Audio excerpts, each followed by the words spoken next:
It's pretty crazy to like be able to like look back now and be like, oh, I did that. Just seeing like, I remember some of the tracks I would go to and like the whoops would be like up to my chest. And I'd be like, how am I gonna get through this? Like not once, but like multiple times. I remember one of my first shows, it was like, oh, we need a girl. And I'm like, yeah, but I can't do any tricks. I can like kind of whip and knack. And they're like, we don't care. We just need a girl to jump 75. And that's how it like started. So like that's literally, it was like, we need a girl and the girl can do the jump. And that's like legit how it started.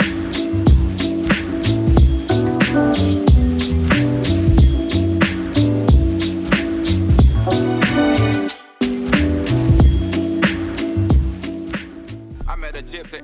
You've had some pretty bad ones though, eh?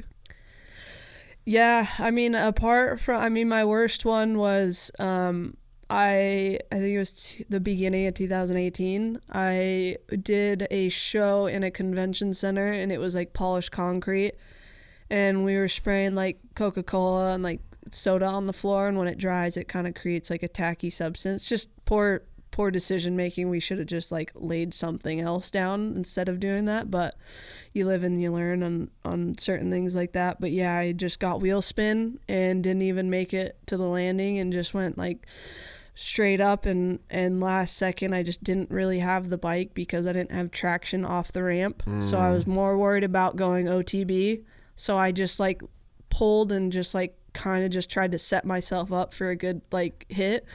And just in the last split second, I've never done it ever in my life, but I just like didn't have myself like even feet on the pegs. It was just really all out of whack and just stepped off the bike last second and went, that I think like 40 or 50 feet up straight to my feet. And it was like super, super cold, snowing out. So like everything was even more rigid. And I pretty much exploded my right foot and ankle, and every single bone in that foot just was annihilated. And I developed what is it called? Like compartment syndrome. I developed compartment syndrome in it, like Roxon did in his arm. Yeah. And so when that happened, I was like, at first I thought both my legs were broken. And I was like, both of them are broken, but the right one's really, really bad. I don't know what happened, but it's really, really bad. And I started like going into shock because like it was just like I felt like something was like I've never felt before. Like I felt pain, I felt broken bones, and it's not that big of a deal. But this was like, I was like, something's wrong. And the ambulance got there, injected me with morphine, and I'm like, it's not doing anything. I'm like, I feel everything, it's not doing anything. And they're like, they gave me more, didn't work, like nothing was working. And then they were getting to a point where like, we can't give you anything else, because I was getting to a point where I was just like, it was working on the rest of my body kind of thing. And it was just like, I wasn't breathing anymore. I would just like, all the machines would go off, and I'd like come back to, and feel everything, and like hyperventilate and like go into shock again. And then I'd like pass back out, and then like stop breathing, and then go back. And it was just like a vicious cycle. And I was in Ohio, so like it was just not a place where they've seen compartment syndrome before. So they didn't even know what they were looking at. And they like wrapped it up. They're like, yeah, well, we'll get you into some x-rays. And I'm like, no, something's really wrong. And the lady, the doctor at the time, she's like, it's just broken. Like it's exploded, but it's just broken. And then we got like a CT scan, and sure enough, like everything, like my heel exploded. There wasn't even a bone there anymore. Every single bone in my ankle was like compressed to the point where like there was nothing like in between all my joints, and like everything was just like either just into each other. Every bone was mushed into the next, and it was just cracked everywhere. And I was just like literally like flat out like tears, like this is like something is wrong. And I stayed like that for like almost a full day before, I think like 20 hours with compartment syndrome. And anything after like 10, you start losing like fingers or toes, or like whatever. So I fully should have like lost my leg. And a specialist finally came in the next day at like 2 in the morning or 2 in the afternoon, and was like, he looked at me and like grabbed my toes. I couldn't feel them, they were ice cold, and he like looked at me and was like, he didn't even like give me like an explanation. He's like, hey, I gotta step out so I can get you into surgery. I'll come back in and explain things after, but I gotta set this up right now.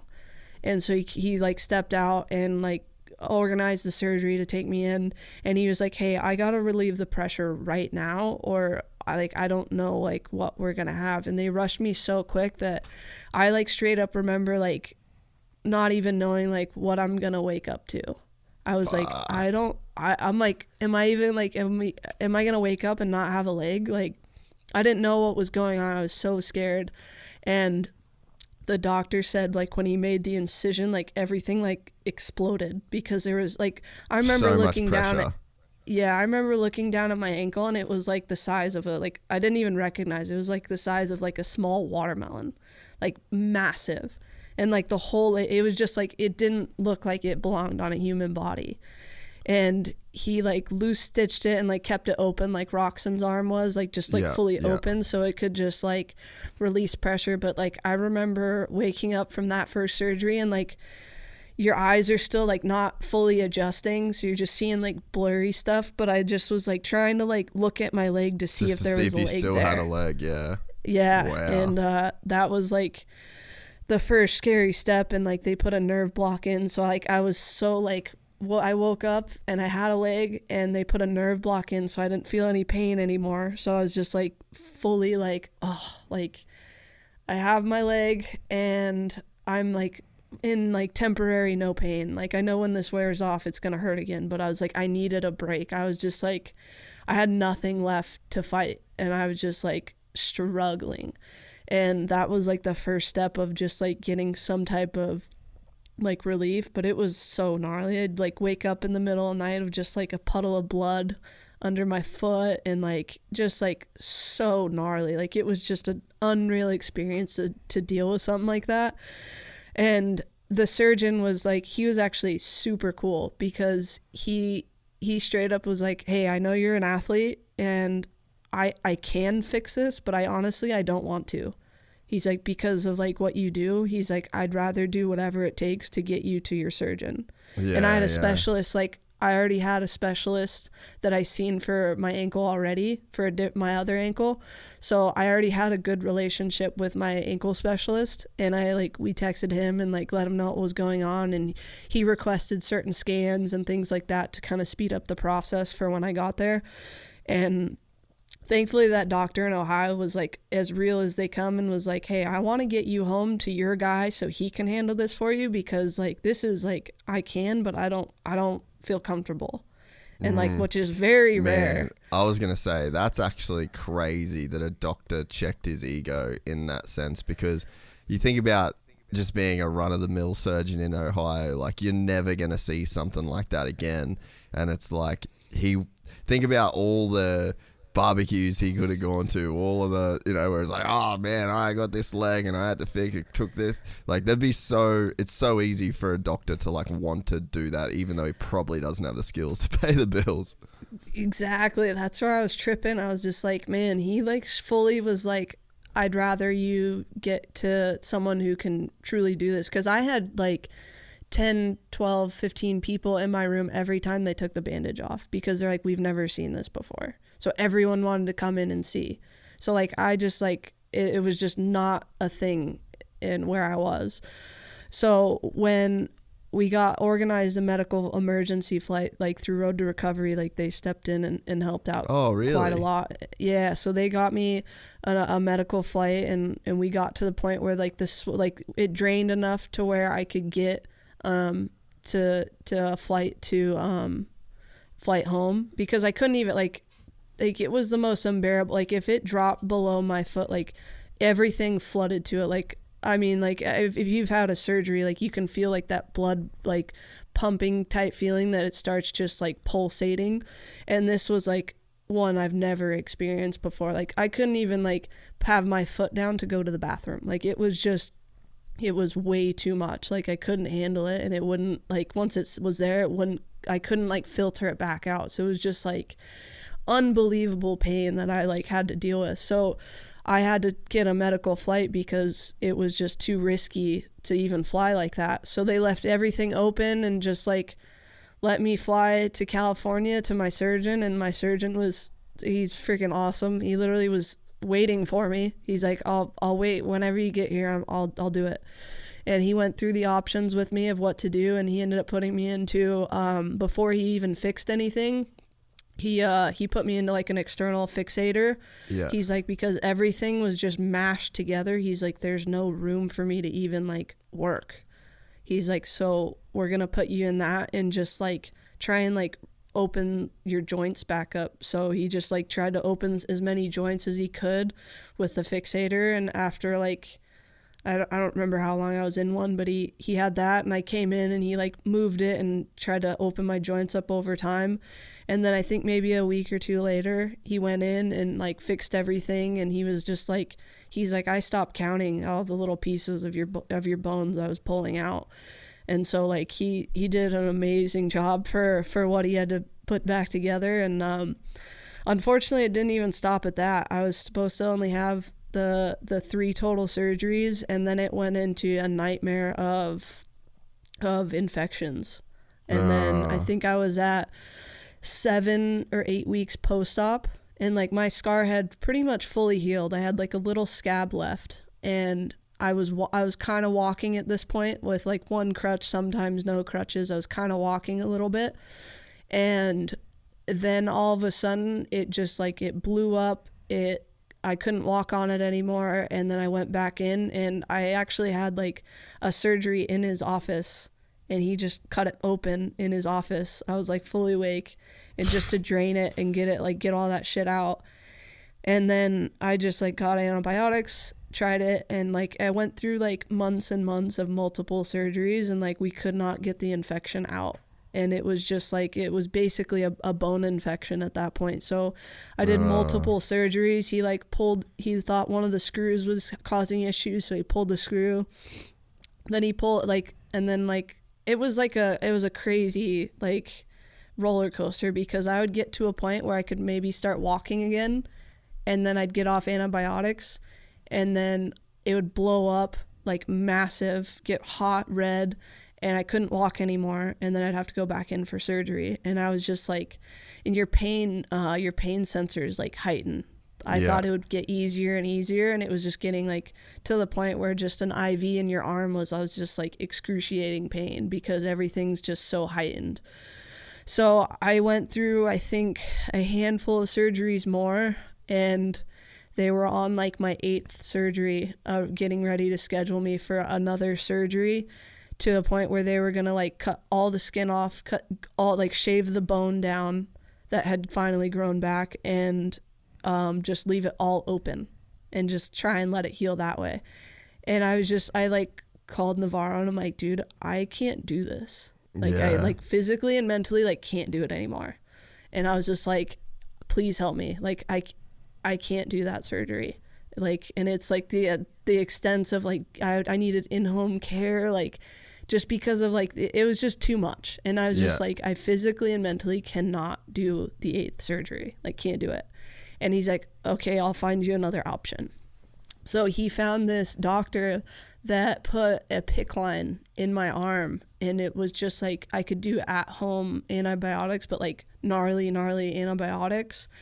And we did that. It was like one of the strongest antibiotics you could have. And like, I just had to like give myself an IV like 3 or 4 times a day, and to get it out that way.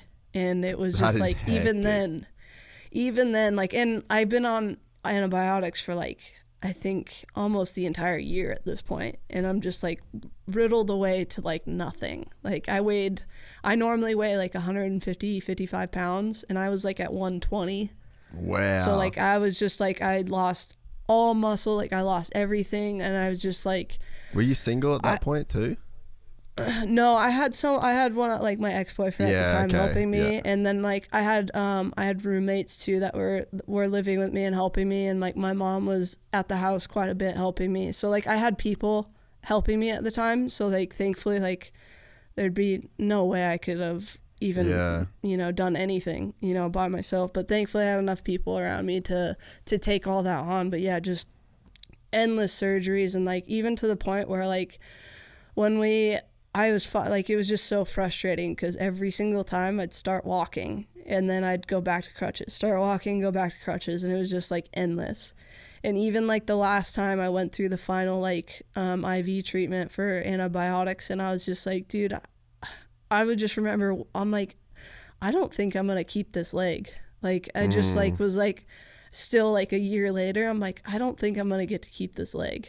And I just like said a prayer, and the next day they pulled me off antibiotics, and I was just like just praying like nothing was gonna go bad.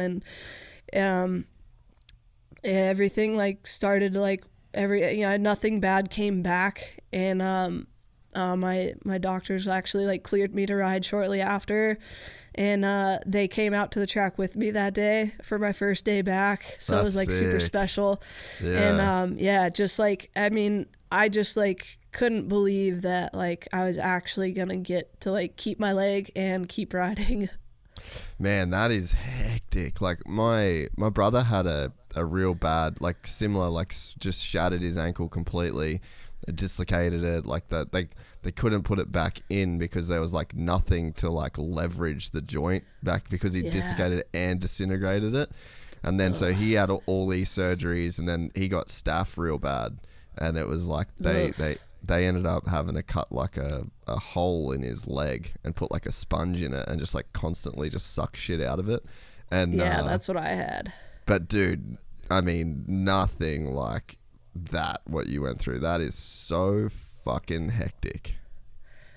Yeah, it was I mean, that was probably like the gnarliest point in my life for like an injury wise. But it was like, it was nice because I had people like Roxanne, like Jeremy, like Bilko, and like they're like, we've been through this, like, and like it was good to see like people that have been through that and then they're riding again. So like it was just like, it was kind of my motivator of just like, all right, like I don't know exactly, you know, like specifics, but like they're riding, like they did it. And like Chad K even like reached out and like always kept in contact. So like I had a lot of people that like were elite athletes reaching out and that's so telling, cool. Yeah, and like I think even Nicoletti, because I think Nicoletti did something like that, he reached out, and just like having so many riders reach out and be like, hey, like I went through this, if you have any questions, let me know. And like so like having that was like super comforting, because like some, like even I remember hitting up Roxanne and be like, dude, like I'm on like surgery 6, like how did you do this? Because I know he did 6 in like a day or like couple days, you know. So I was just like, how did you do this? And like just like getting like that, like those people that have been through it too, as like, it was unreal helpful. Because I mean I did like, was like, I'm not riding anymore, I quit. But it didn't last long, because at the point like I was stuck on the couch, and my decision to quit didn't really change anything, because I still gotta do the same process to walk. So if I want to walk, once you get to walking, then like the light, you see a light at the end of the tunnel. But like I still had to get to the point of walking. Like I'm not gonna sit on the couch forever, and like, you know, so like the process is still the same. So I was like, even if I quit, like I still got to get to walking. I still got to do the therapy. Like at least if I try and like have riding at the end goal, like it's at least like worth it. Cause like for me, like just getting to walk, but like it was like a real like scenario where it wasn't like a career threat. It was like a life threat. So it was just like, that's a whole different ball game when it comes to like, you know, injuries and things like that.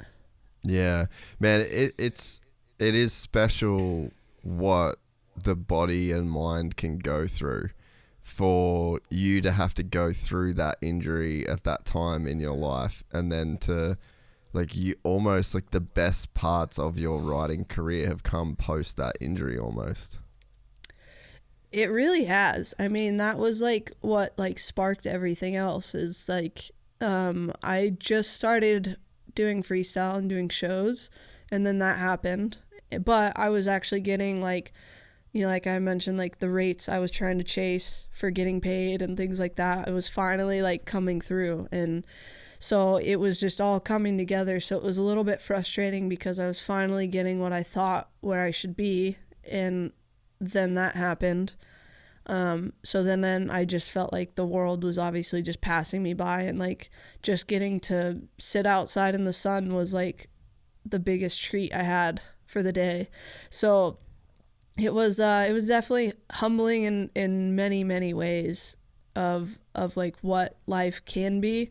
And then you kind of realize like, you know, like what to actually like focus on and like, and be around who you want to be around, and like do what you actually like, you know, just like when you start taking things for granted, that's when like life checks you. And I think maybe that's when life started to check me a little bit. We're excited to announce the launch of our new membership site, gypsytales.com, packed with exclusive content and perks that you won't find anywhere else. This is your chance to become a part of the Gypsy Gang. And as a special bonus, if you sign up to an annual membership, you'll be entered into the draw to win our custom-built TC125. Gypsy Gang.